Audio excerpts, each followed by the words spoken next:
بسم اللہ الرحمن الرحیم۔ تمام تعریفیں اللہ کے لیے جو تمام جہانوں کا خالق اور مالک ہے، اور بے شمار درود و سلام ہو ہمارے آقا و مولا محمد مصطفیٰ صلی اللہ علیہ وآلہ وسلم، آپ کی آل اور آپ کے اصحاب پر۔ حضرت فاطمہ بن قیس رضی اللہ تعالیٰ عنہ سے روایت ہے کہ ایک روز میں نے رسول اللہ صلی اللہ علیہ وآلہ وسلم کے منادی کی آواز سنی۔ وہ اعلان کر رہا تھا کہ لوگوں، نماز کھڑی ہونے والی ہے۔ یہ سن کر میں مسجد کی طرف روانہ ہو گئی اور رسول اللہ صلی اللہ علیہ وآلہ وسلم کے پیچھے نماز ادا کی۔ میں عورتوں کی اس صف میں تھی جو کہ مردوں کے بالکل پیچھے تھی۔ جب آپ صلی اللہ علیہ وآلہ وسلم نماز سے فارغ ہوئے اور ممبر پر جلوہ افروز ہوئے تو آپ صلی اللہ علیہ وآلہ وسلم تبسم فرما رہے تھے۔ آپ نے فرمایا کہ ہر شخص اپنی جگہ بیٹھا رہے، اور پھر کہا کہ کیا تم جانتے ہو کہ آج میں نے تم سب کو مسجد میں کیوں جمع کیا ہے؟ اس پر مسجد میں موجود صحابہ کرام نے عرض کیا کہ اللہ اور اس کا رسول ہی بہتر جانتے ہیں۔ آپ صلی اللہ علیہ وآلہ وسلم نے فرمایا کہ اللہ کی قسم، میں تمہیں یہاں کسی خوف میں مبتلا کرنے یا ڈرانے کے لیے یہاں جمع نہیں کیا، بلکہ میں نے تمہیں اس لیے بلایا ہے کہ تمہیں ایک اہم واقعہ بیان کروں کہ تمیم داری جو کہ عیسائی تھے میرے ہاتھ پر بیعت کر کے مسلمان ہو گئے تھے۔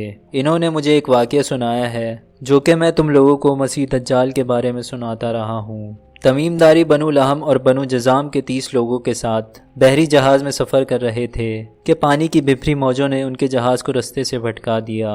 وہ 1 ماہ تک سمندر میں بھٹکنے کے بعد ایک نامعلوم جزیرے کے قریب جا پہنچے، جہاں انہیں گھنے اور موٹے بالوں والا ایک جانور دکھائی دیا۔ بالوں کی کثرت کے باعث پتہ ہی نہ چلتا تھا کہ اس کی اگلی جانب کون سی ہے اور پچھلی کون سی ہے۔ انہوں نے اس جانور کو دیکھ کر تعجب سے کہا کہ تیرا ستیہ ناز، تو کیا چیز ہے؟ تو اس جانور نے ان سے کہا کہ میں جساسہ ہوں۔ جساسہ کے معنی جاسوس یعنی مخبری کرنے والے کے ہیں۔ یہ ایسا کوئی جزیرہ تھا جہاں جاسوس بھی موجود تھے۔ حضرت تمیم داری نے اس سے پوچھا کہ کیا جساسہ؟ اس نے کہا کہ تم لوگ اس شخص کے پاس جاؤ جو الگ تھلگ ایک دور جگہ میں رہتا ہے، اور وہ تمہارے بارے میں جاننے میں بہت خواہش مند ہے۔ اس جساسہ نے جب اپنا نام لیا تو انہیں یعنی حضرت تمیم داری اور ان کے ساتھیوں کو یہ اندیشہ ہوا یہ کوئی شیطان نہ ہو، تو ہم جلدی سے اس کی بیان کردہ اس خانقاہ کی طرف جا پہنچے جس کا ذکر اس نے کیا تھا۔ جب ہم سب وہاں پہنچے تو ایک بہت بڑے دیو ہیکل شخص کو دیکھا جو بہت مضبوطی سے بندھا ہوا تھا۔ اس کے دونوں ہاتھ اس کی گردن سے بندھے ہوئے تھے اور گھٹنے سے ٹخنوں تک وہ لوہے کی زنجیروں میں جکڑا ہوا تھا۔ ہم نے اس آدمی سے کہا کہ تیرے لیے ہلاکت، تو کون ہے؟ اس نے کہا کہ تم لوگ میرے بارے میں جاننے میں کامیاب ہو گئے، پہلے یہ بتاؤ کہ تم کون ہو؟ سب نے بیان کیا کہ ہم عرب ہیں اور سمندری سفر کے دوران بھٹک کر یہاں تک آ پہنچے ہیں، اور پھر ایک عجیب سے جانور جساسہ کے کہنے پر تمہاری جانب آئے ہیں۔ تمیم داری فرماتے ہیں کہ اس شخص نے ہم سے کہا کہ مجھے بیسان کے کھجوروں کے بارے میں کچھ بتاؤ۔ بیسان فلسطین کے شہروں میں سے ایک شہر ہے جو کہ شہر جالوت کے جنوب مشرق میں واقع ہے۔ اس نے یہ بات سن کر کہ وہاں کے باغات میں پھل پیدا ہوتے ہیں، یہ کہا کہ ان قریب وہاں کے درخت پھل پیدا کرنا بند کر دیں گے۔ پھر اس نے پوچھا کہ مجھے بحیرہ طبریہ کے بارے میں بتاؤ۔ بحیرہ طبریہ اردن اور فلسطین کے درمیان میں واقع ہے۔ یہ سن کر کہ اس میں پانی موجود ہے، اس عجیب شخص نے جواب دیا کہ عنقریب اس میں پانی ختم ہو جائے گا۔ پھر اس نے کہا کہ مجھے زوگر کے بارے میں بتاؤ۔ زوگر اردن میں بحر مردار کے کنارے ایک بستی ہے، لیکن علامہ ابن کثیر کے مطابق زوگر شام میں بلاخت سرزمین پر ایک چشمے کا نام ہے، جبکہ بعض اہل علم بحر مردار کو ہی بحر زوخر قرار دیتے ہیں۔ اس شخص نے حضرت تمیم داری اور ان کے ساتھیوں سے کہا کہ اس میں بھی پانی جلد ختم ہو جائے گا۔ پھر اس نے کہا کہ مجھے امیین یعنی ان پڑھوں کے نبی کے بارے میں بتاؤ۔ سب نے کہا کہ آپ صلی اللہ علیہ وآلہ وسلم مکہ سے ہجرت کر چکے ہیں اور مدینہ میں مقیم ہیں۔ اس نے پوچھا کہ کیا عربوں نے جنگیں کر لی ہیں؟ تو ہم سب نے جواب دیا کہ ہاں، اور ارد گرد کے تمام علاقوں پر عرب غالب آ گئے ہیں، اور سب نے رسول اللہ صلی اللہ علیہ وآلہ وسلم کی اطاعت بھی قبول کر لی ہے۔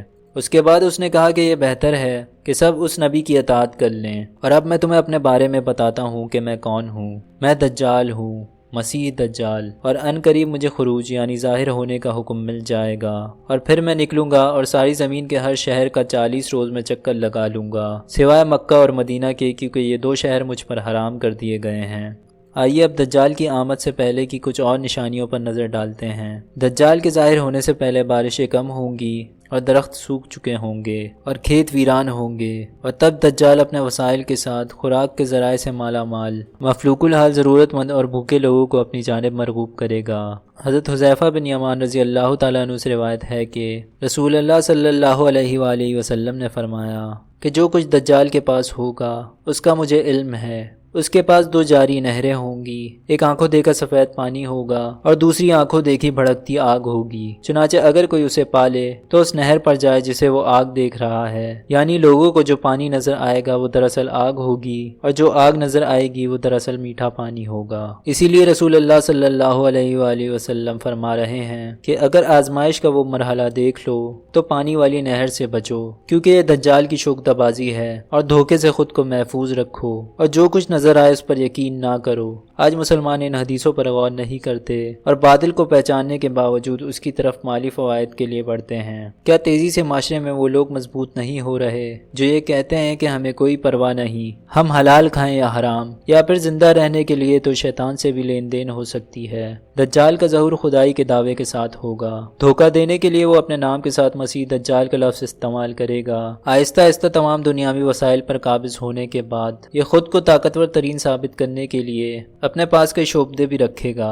وہ ایک آدمی سے کہے گا کہ میں تمہارے فوت شدہ ماں باپ کو زندہ کر دوں تو کیا تم مجھے اپنا رب مان لو گے؟ آدمی کہے گا ہاں۔ چنانچہ 2 شیطان ماں باپ کے روپ میں اس کے سامنے آئیں گے اور اس آدمی سے کہیں گے کہ ہمارے پیارے بیٹے، اس کی اطاعت کر لو، یہی تمہارا رب ہے۔ پھر وہ ایک نوجوان کو بلائے گا جو اپنی بھرپور جوانی میں ہوگا اور اسے تلوار سے مار کر 2 ٹکڑے کر دے گا اور لوگوں سے کہے گا کہ میرے بندے کو دیکھو، میں ابھی اسے زندہ کر دوں گا، لیکن یہ میرے سوا کسی کو رب نہیں مانے گا۔ دجال اس شخص سے کہے گا کہ اٹھو، زندہ ہو جاؤ۔ وہ شخص زندہ ہو جائے گا، لیکن در حقیقت اللہ تعالیٰ نے اسے زندہ کیا ہوگا، نہ کہ دجال نے، مگر دجال کے زوم یعنی خیال میں اسی نے اس شخص کو زندہ کیا ہوگا اور اس مقتول کے دونوں ٹکڑے آپس میں جڑ گئے ہوں گے۔ پھر یہ کہے گا کہ اب بتا تیرا رب کون ہے؟ وہ کہے گا کہ میرا رب اللہ ہے۔ تو اللہ کا دشمن ہے، تو دجال ہے۔ حضرت نواز بن سمان رضی اللہ تعالیٰ عنہ سے روایت ہے کہ رسول اللہ صلی اللہ علیہ وآلہ وسلم نے فرمایا کہ دجال ایک قوم کے پاس آئے گا اور لوگ اس پر ایمان لے آئیں گے۔ پھر دجال آسمان کو حکم دے گا کہ بارش برسانا شروع کر دو، پھر زمین کو حکم دے گا کہ تو اپنی پیداوار شروع کر دے۔ ان لوگوں کی بھیڑیں اس حال میں واپس آئیں گی کہ وہ دودھ سے بھری ہوں گی۔ پھر دجال دوسری قوم کے پاس آئے گا اور انہیں دعوت دے گا تو وہ اسے رب ماننے سے انکار کر دیں گے۔ دجال ان کے پاس سے چلا جائے گا۔ وہ لوگ جب صبح اٹھ کر اپنے کھیتوں کو دیکھیں گے تو وہ بنجر ہو چکے ہوں گے اور ان کی فصلیں برباد ہو چکی ہوں گی۔ پھر دجال کا گزر ایک بنجر زمین کے پاس سے ہوگا۔ وہ اس زمین سے کہے گا کہ اپنے خزانے نکالو، تو زمین کے خزانے نکل کر شہد کی مکھیوں کی طرح اس کے پیچھے پیچھے چلیں گے۔ دجال کے دور میں مومنوں کو اپنے ایمان پر قائم رہنا ایسا ہوگا جیسے ان کے ہاتھ میں کسی نے آگ کا انگارہ رکھ دیا ہو۔ اللہ سے دعا ہے کہ اللہ فتنہ دجال سے ہماری حفاظت فرمائے اور ہم سب کا خاتمہ ایمان پر فرمائے، آمین۔